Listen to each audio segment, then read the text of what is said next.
नमस्कार मित्रों, जैसे किसी भी कृतिकार का एक जन्म होता है, एक सोपान होता है, एक पूरा का पूरा परिचय होता है, उसी प्रकार से ये जान, ये प्राण पत्र पत्रिकाओं में भी होती है। मैं आपको उदाहरण के तौर पे आपको कुछ एक देता हूँ। आज उदाहरण ऐसे, आप स्वयं इस बात को स्वीकार करेंगे कि बहुत सारी पत्र पत्रिकाएं हमारी ज़िंदगी का हिस्सा बन गई थी। बिल्कुल ऐसे जैसे हमारे हाथ, हमारी आंखें, हमारा मस्तिष्क, हमारा दिल, ये सारा का सारा जब दिल धड़कता है तो सारा का सारा लगता है कि ये पत्रिकाओं के साथ जुड़ी हुई चीज़ें बन गई हैं। ऐसा एक मुहावरा बन गई थी पत्रिका धर्मयुग। और ये बहुत सारी पत्रिकाएं उस काल में निकली जो आज बिल्कुल दिखाई नहीं देती। नई पीढ़ी बिल्कुल इनके बारे में कुछ नहीं जानती। लेकिन ये भी एक सत्य है कि ये सारी पत्रिकाएं, चाहे वो धर्मयुग हो, चाहे सारिका हो, चाहे नई कहानियाँ हो, या सरिता हो, या अन्य ऐसे ही समाचार पत्र ईव्स वीकली हो, या इलस्ट्रेटेड वीकली ऑफ इंडिया हो, और ये सारी की सारी पत्र पत्रिकाएं, ये सारी की सारी अब बिल्कुल हाशिए पे सरक चुकी हैं और अब इनको कोई नहीं जानता। लेकिन पत्रिकाओं का इतिहास जो है, पत्रिकाओं का, वो अब तक कायम है और अब तक वैचारिक जहाँ भी चर्चा चलेगी इनका जिक्र ज़रूर होगा। आज एक पत्रिका की बात कर लेते हैं, धर्मयुग की।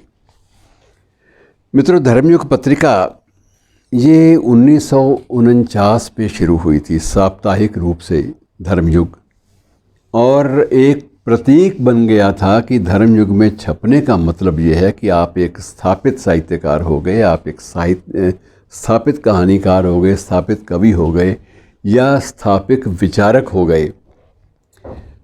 कोई भी ऐसी पत्रिका जिसमें छपना जो है एक प्रमाण पत्र बन जाए, इससे बड़ी क्या बात हो सकती है। और वो उसकी प्रोडक्शन, उसका उत्पादन, उसकी उत्कृष्ट साज सज्जा, उसमें हर चीज़ में एस्थेटिक्स जिसे आप बोलते हैं, बिल्कुल ऐसा सुसंस्कृत प्रस्तुतिकरण, प्रेजेंटेशन, जिसका आज भी कोई जवाब नहीं मिलता। मुद्रणालय आज ज़्यादा हो गए, प्रिंटिंग एक्सपेरिमेंट नए नए आ गए, नए नए रूपों में चीज़ें प्रोड्यूस होने लगी, उनका उत्पादन होने लगा। लेकिन धर्मयुग का आज भी सानी नहीं है। और मुझे लगता है कि आने वाले वक्त में धर्मयुग की कोई पुरानी प्रति किसी के पास होगी तो लोग उसके लिए लाखों रुपए देने को भी तैयार हो जाएंगे। ये वक्त भी आ सकता है। अगर अमृता शेरगिल की एक पेंटिंग की कीमत 3 करोड़ या 3.5 करोड़ रुपए से भी ज़्यादा जा सकती है, तो धर्मयुग भी एक ऐसी ही पत्रिका थी मित्रों, जिसका मूल्य बेशक ना आंका जा सके, जैसे कि जिसके लिए कोई नीलामी बेशक ना हो, लेकिन ये बिल्कुल वही बात होगी कि ये संग्रहालय का, अपने निजी संग्रहालय का या किसी भी पुस्तक संग्रहालय का, ये एक निस्सीम तोहफ़ा बन जाएगी, भेंट बन जाएगी, उपलब्धि बन जाएगी। और ये पत्रिका मित्रों ये 1949 में शुरू हुई थी, और संयोगवश इसके जो पहले संपादक थे वो धर्मवीर भारती थे, और धर्मवीर भारती के साथ नाम जुड़ गया था। यद्यपि कुछ समय के लिए इसमें सत्यकाम विद्यालंकार वो भी संपादन विभाग में रहे, और अंधा युग के जो प्रणेता धर्मवीर भारती तो एक प्रकार से इसके पूरक और पर्यायवाची शब्द बन गए थे। लगता था कि ये धर्मयुग जो है, धर्मयुग का मतलब धर्मवीर भारती है, और धर्मवीर भारती का मतलब धर्मयुग है।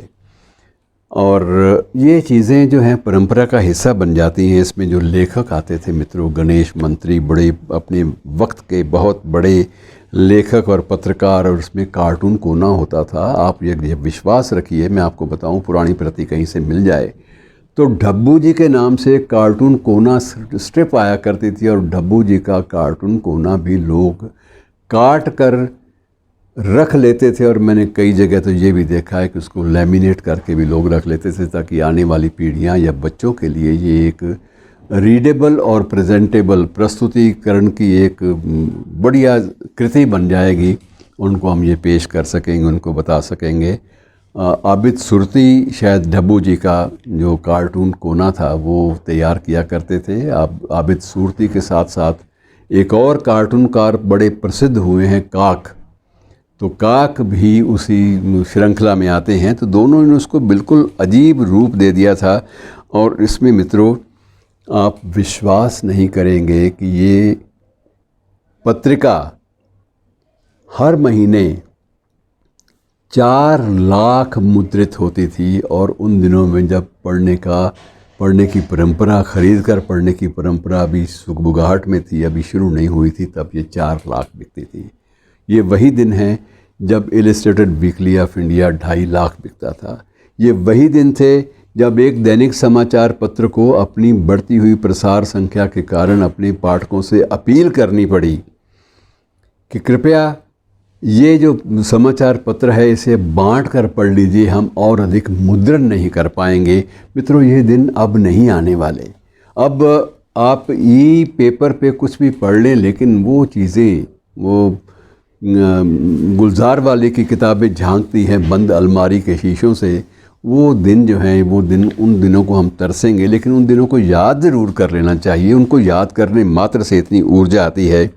और इसमें मित्रों, धर्मयुग में ऐसा नहीं था कि सिर्फ कविता कहानियाँ छपती थी। उसमें समसामयिक लेख, राजनीति, साहित्य समीक्षाएँ, मनोरंजन, विज्ञान वार्ता, कला, जिसमें पेंटिंग भी थी, जिसमें कलाकृतियाँ, जो प्रस्तर मूर्तियाँ हैं, उनके बारे में भी पूरा का पूरा विश्लेषण। इसके साथ साथ समीक्षा भी, पुस्तक समीक्षा तो एक स्थायी स्तंभ के रूप में हमारे सामने आती थी। और इसी प्रकार से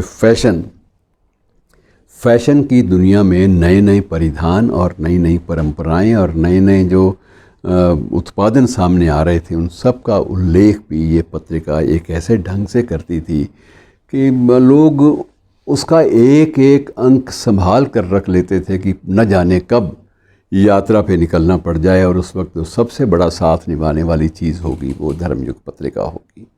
और मित्रों, सबसे बड़ी बात ये थी कि धर्मयुग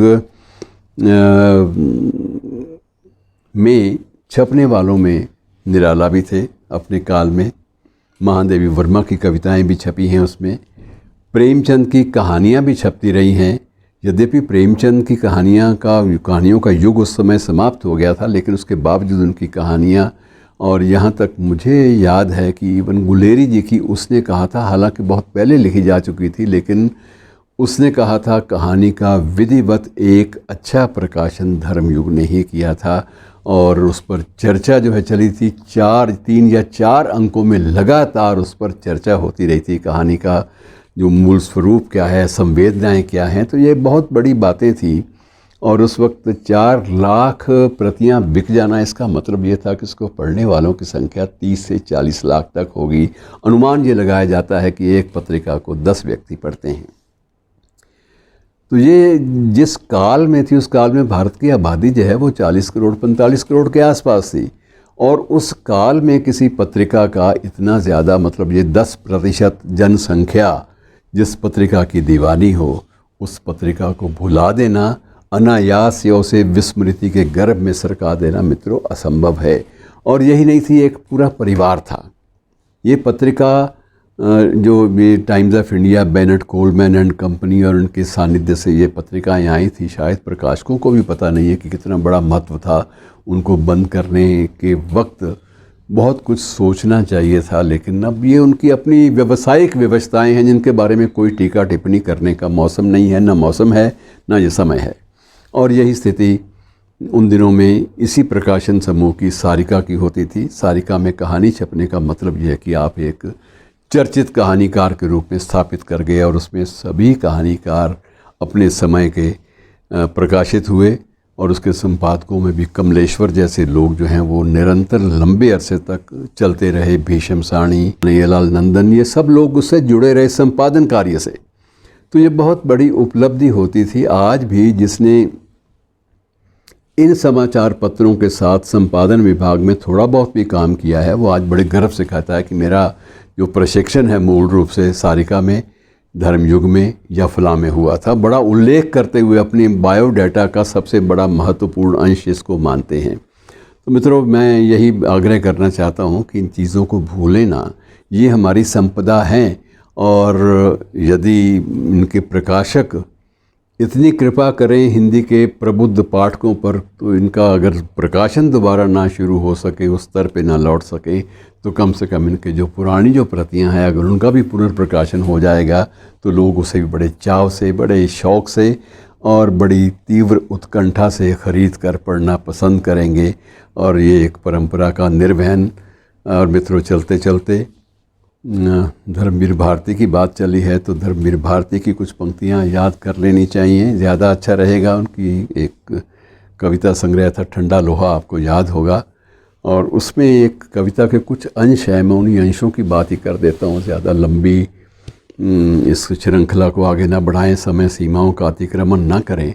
तो उसमें था कि हम सब के माथे पर शर्म, हम सब की आत्मा में झूठ, हम सब के माथे पर शर्म, हम सब की आत्मा में झूठ, और हम सब के हाथों में टूटी तलवारों की मूठ, और हम सब सैनिक अपराजेय।